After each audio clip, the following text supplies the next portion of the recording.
दोस्तों, ये कहानी है बिहार के एक गांव की जिसमें विजय नाम का लड़का रहा करता था।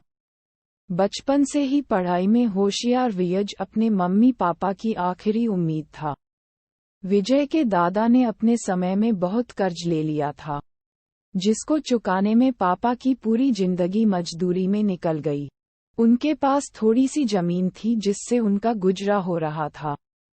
पापा की तबीयत मजदूरी करने से खराब रहती थी, पर पापा विजय को इस बात का एहसास नहीं होने देते थे। विजय को पढ़ाई में इतना होशियार देखकर उसके मम्मी पापा ने हर वह काम किया जिससे वह विजय को पढ़ा पाए।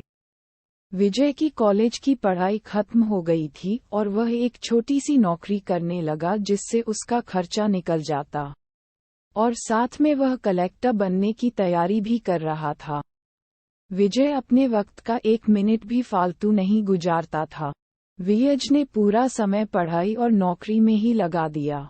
विजय के पापा को ये पता था कि वह कलेक्टर बनना चाहता है, इसलिए घर की हालत बहुत ज्यादा खराब होने पर भी उन्होंने विजय से कभी इस बात का जिक्र नहीं किया और न उसको अच्छी नौकरी करने के लिए कहा।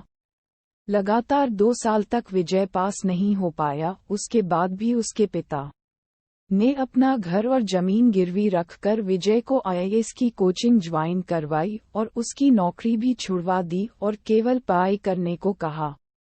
Open mouth smile. विजय के पापा हमेशा उससे कहा करते, बेटा खेत और घर दोबारा आ जाएंगे पर कलेक्टर दोबारा नहीं बन सकते।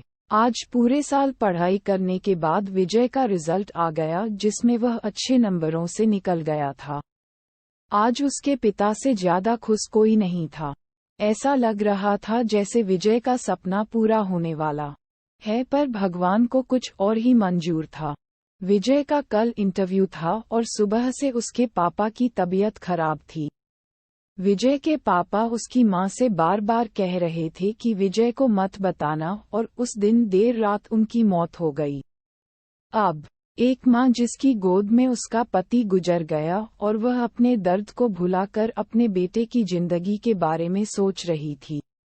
मां ने पड़ोसियों तक को इस बात का एहसास नहीं होने दिया कि उसका पति अब नहीं रहा। पूरी रात ऐसे रोई की आवाज भी न निकले, और सुबह विजय जब इंटरव्यू देने जाने लगा तब मां और पापा के आशीर्वाद के लिए उसने मां को कॉल किया।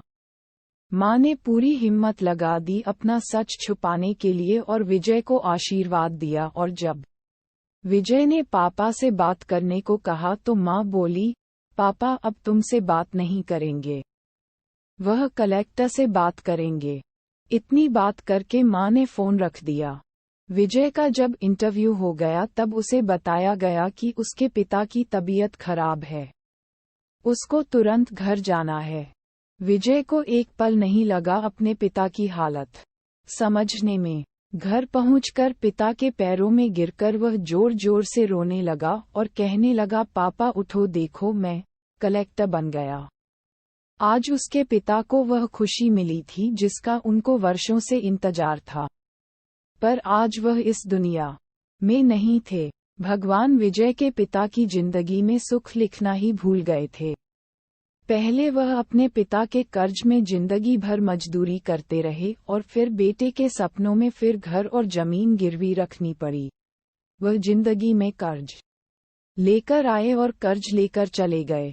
विजय के पिता को भले ही जिंदगी में कुछ हासिल न हुआ हो, पर वह अपने लड़के को इस काबिल बना गए कि वह अपनी 7 पुश्तों को बैठे बैठे खिला पाए।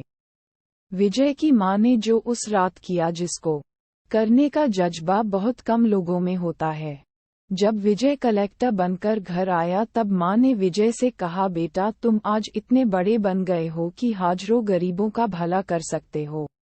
जब भी तुम्हारे सामने कोई गरीब मदद मांगने आए तो अपने पिता और मेरे बारे में सोचना।